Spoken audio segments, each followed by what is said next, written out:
반갑습니다. 말씀과 함께 하루를 시작하는 주님의 백성들을 예수님의 이름으로 축복합니다. 2023년 5월 23일 화요일 오늘 주신 말씀은 민수기 33장 50절부터 34장 29절까지입니다. 여리고 맞은편 요단강가 모압 평지에서 여호와께서 모세에게 말씀하여 이르시되 이스라엘 자손에게 말하여 그들에게 이르라.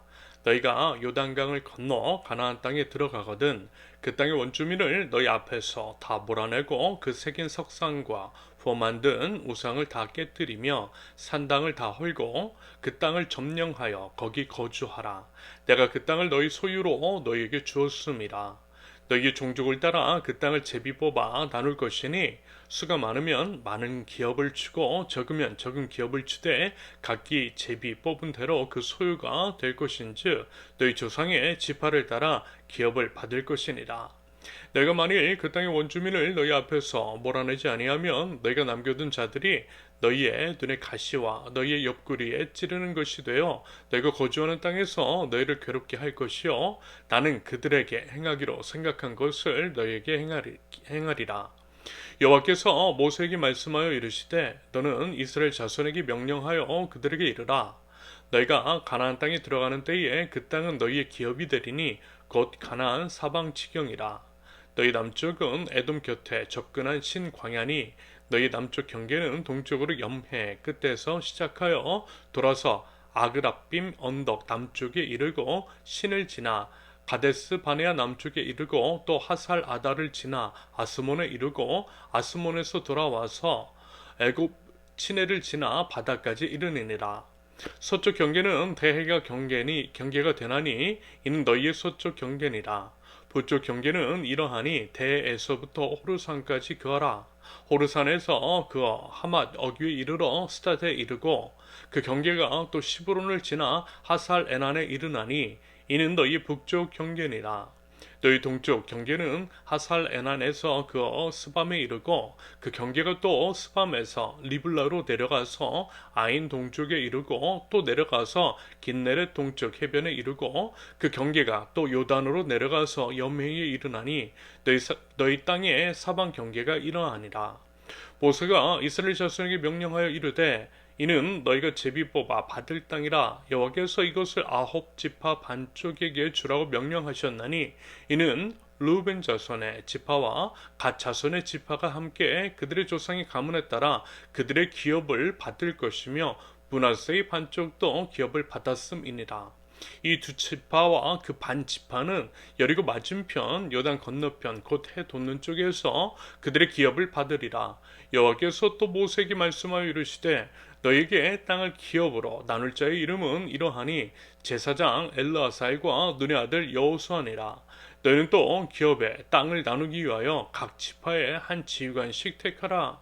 그 사람들의 이름은 이러하니 유다 지파에서는 여분의 아들 갈렙이요 시몬 지파에서는 암미후베 아들 스무엘이요 베냐민 지파에서는 기슬론의 아들 엘리다시요 단 자손 지파에서는 지휘관 요글리 아들 북기요 요셉 자손 중 므낫세 자손 지파에서는 지휘관 에보스의 아들 한니엘이요 에브라임 자손 지파에서는 지휘관 십단의 아들 그무엘이요 스불론 자손 지파에서는 지휘관 바르나기의 아들 엘리사반이요 이사갈 자손 지파에서는 지휘관 아산의 아들 바디엘이요 아셀 자손 지파에서는 지휘관 스노미의 아들 아히훗이요 납달리 자손의 지파에서는 지휘관 암미훗의 아들 드하엘이니라 하셨느니라. 이들이 여호와께서 명령하사 가나안 땅에서 이스라엘 자손에게 기업을 받게 하신 자들이니라. 아멘. 어제 이런 말씀을 드렸습니다. 성경의 진술에 대해서 마치 이제 사복음서에서 십자가 사건을 중심으로 기록된 내용이 많은 것처럼 요단강을 건너기 전 가나안 땅 입성을 앞두고 여러 이야기들이 있더라고 말입니다. 진술에 집중이 일어나고요. 성경에 상당한 분량을 차지하더라고 말입니다. 그러면서 이런 것도 있어요. 출애굽기에서 시내산에 도착하고 모세가 십계명을 받습니다. 그러면서 십계명을 비롯한 기본적인 율례와 규례, 제사법 같은 것들에 대한 진술이 이어지죠. 그러고 나서 레위기, 출애굽기 다음에 레위기로 이어집니다.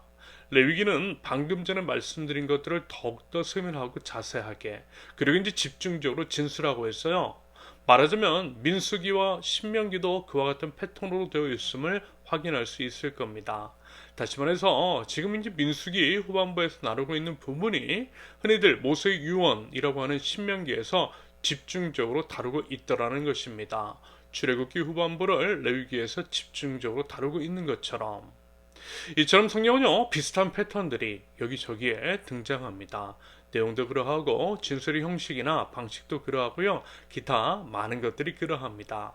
이런 것들을 성경을 살펴보시고 이해하실 때 참고하시면 또 이제 흥미롭고 도움이 되는 면들이 있을 것입니다. 아무튼 가나안 땅 입성을 앞두고 하나님은 모세에게 앞으로 있을 일들, 즉 가나안 땅에 들어갔을 때 일어날 일들을 하나하나씩 챙겨주시고 지시하세요. 역시 이 또한 성경에서 드러나 보이고 있는 반복적인 이야기, 패턴, 그것을 통해 엿볼 수 있는 하나님의 속성일 것 같은데요. 이러한 하나님의 모습 속에서 하나님의 우리에 대한 존중과 배려 같은 것들을 엿볼 수가 있습니다. 여러분, 도대체 어떤 신이 물론 하나님 외에는 다 가짜이고 인간이 자신의 욕심을 위해 만들어낸 우상이겠지만 암튼 도대체 세상에서 말하는 그 어떤 신이 이렇게 이제 친절하게 설명하고 있더냐는 것입니다. 제가 그 많은 신들을 다 파악하지는 않았지만 그래도 몇 가지 것들을 살펴봤을 때 하나님처럼 말씀이 많으신 신은 없었어요. 말이 짧고 단정적이고 또한 폭력적이죠. 오직 하나님만 말씀이 많으세요. 말씀이 많으시다라고 하는 것은 그만큼 세세하게 설명해 주신다라고 하는 의미입니다. 그래서 정말 그러세요. 지루하리만큼 세세하고 자세하게 그리고 반복해서 말씀해 주십니다. 오늘 본문처럼 말이죠. 그런데 솔직히 우리도 그렇게 하지는 않잖아요. 특히 높은 지위에 있는 사람일수록 어때요? 설명이 길지 않아요. 알아서 눈치껏 심지어는 말을 하지 않아도 살살살 앞에서 얘기하는 것이 세상의 방식인 것이고 세상의 논리입니다. 설명은 오직 아랫사람만이 길게 하는 거죠. 열심히 준비해서요. 이런 점에서 봤을 때 하나님은 참 놀라우세요. 그리고 대단하세요. 당연히 이렇게 하시는 이유 사랑 때문이겠죠. 사랑의 관점에서 이해할 수 있는 하나님의 모습, 하나님의 속성입니다. 인간의 몸을 입고 오셔서 친히 십자가 위에 매달려 죽으시고 그래서 우리를 구원하신 것, 그 사랑, 그 은혜도 결국 이와 같은 맥락에서 이해할 수 있는 부분이겠습니다. 그러므로 드리고 싶은 말씀, 여러분 그 하나님을 신뢰하세요. 그리고 감사를 올려드리면 좋겠습니다. 더불어 성경을 보실 때에 약간 지루할 수도 있는 그런 부분들, 그 안에서도 하나님의 사랑을 발견하셨으면 좋겠습니다. 그리고요 정말 성경을 가까이 하셨으면 합니다. 온 우주의 왕이신 하나님의 선물, 하나님의 말씀을 날마다 새겨 듣는 것이 마땅한 자세가 아닐까요? 아무튼 이제 오늘 본문의 내용, 가나안 땅에 들어갔을 때 어떤 식으로 그 땅을 분할을 해야 할 것인지, 그에 따른 땅의 경계는 무엇인지에 대해서 말씀하고 있습니다. 더불어 요단 동쪽, 즉 가나안 땅이 아닌 요단강을 건너기 전에 있는 땅을 분배받는 지파, 루벤 지파와 갓 지파와 므낫세 반 지파에 대해서 언급하고 있어요. 참고로 원래 이제 요단강 동편의 땅은요 루벤과 갓 지파만이었는데 므낫세 반 지파도 땅을 받게 되었다라고 이야기합니다. 므낫세 반 지파는 므낫세 지파 중에서 절반의 지파를 의미하는데요. 왜 이들이 이쪽 땅을 얻게 되었는지에 대해서는 명확한 진술이 성경에 기록되어 있지는 않습니다. 다만 이들도 르우벤과 갓 지파가 머물려고 하는 그 땅이 좋아 보여서 숟가락을 얹었을 수도 있겠고요. 므낫세 전체 인구가 많아서 요단강 동편과 서편으로 나눠서 땅을 분배할 수도 있겠고요. 아니면 그 지역 거민을 몰아내는데 혁혁한 공을 세웠기 때문에 그에 대한 보상으로 받은 것일 수도 있겠습니다. 하지만 말씀을 드렸듯이 명확하게 그 이유에 대한 설명이 없기 때문에 축축만 할 수 있을 뿐, 이런 점에 대해서는 왈부하기보다는 자연스럽게 넘어가시면 되겠습니다. 부수적인 문제라는 것이에요. 이어서 각 지파에서 지도자들, 그들의 땅 분할 책임자로 세우셨다라고 하는 것이 오늘 지어준 본문 마지막 26절부터 29절까지의 기록입니다. 이렇게 오늘 말씀이 마무리가 됩니다. 이 말씀을 보면서 역시 이제 반복해서 말씀을 드리지만 이렇게 하나하나 꼼꼼하게 챙겨주시는 모습이 참으로 감사합니다. 하나님의 우리를 향한 사랑, 배려, 존중의 모습에 감동하게 되는 것 같아요. 그러면서 오늘 본문을 통해 우리가 기억해야 할 중요한 한 가지, 그것은 이것일 것 같습니다. 하나님의 신실하심, 하나님의 신실하심. 하나님은 결국 약속을 이루셔요. 이스라엘이 참 못났고 배은망덕하고요, 정말 다 쓸어 엎어도 시원찮을 마당에 그럼에도 끝까지 참으시는 하나님, 그 사랑과 은혜 그리고 신실하심으로 하나님의 그 약속, 구원의 약속, 약속의 땅을 주시겠다고 하셨던 그 약속을 차근차근, 그래서 결국 이뤄가시는 것들을 보게 됩니다. 맞아요, 여러분. 우리의 그 어떠함보다 하나님의 신실하심이 더 크세요. 더 강하십니다. 하나님은 한번 약속하신 것은 반드시 이루세요. 여러분 믿으시죠?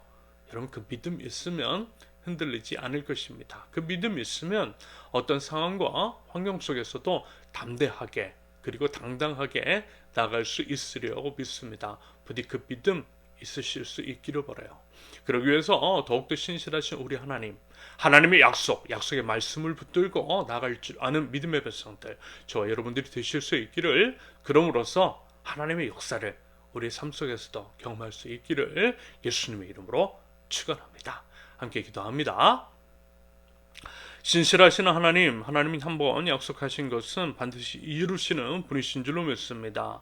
그 믿음 가지고 하나님을 붙들게 하시며 하나님을 더욱 바라보고 하나님으로 인해 믿음으로 일어서고 믿음의 역사를 경험할 줄 아는 하나님 나라 백성들 저희 되게 하옵소서. 하나님의 그 사랑과 그 은혜를 기억합니다. 저희 어떠함보다 하나님의 사랑과 그 은혜가 더 크며 저희 구원을 끝내 이루시는 주님이심을 기억하게 하시고 저희도 각자의 삶의 자리에서 믿음의 백성답게 아름다운 삶의 모든 몸부림이 있는 제 모든 것들이 될 수 있도록, 그리고 저희 또한 신실한 백성되도록 하나님이 인도하여 주시옵소서. 예수님의 이름으로 기도합니다. 아멘. 하나님께서 오늘 주신 말씀과 각자의 기도 제목을 놓고요, 우리 잠시 기도합니다.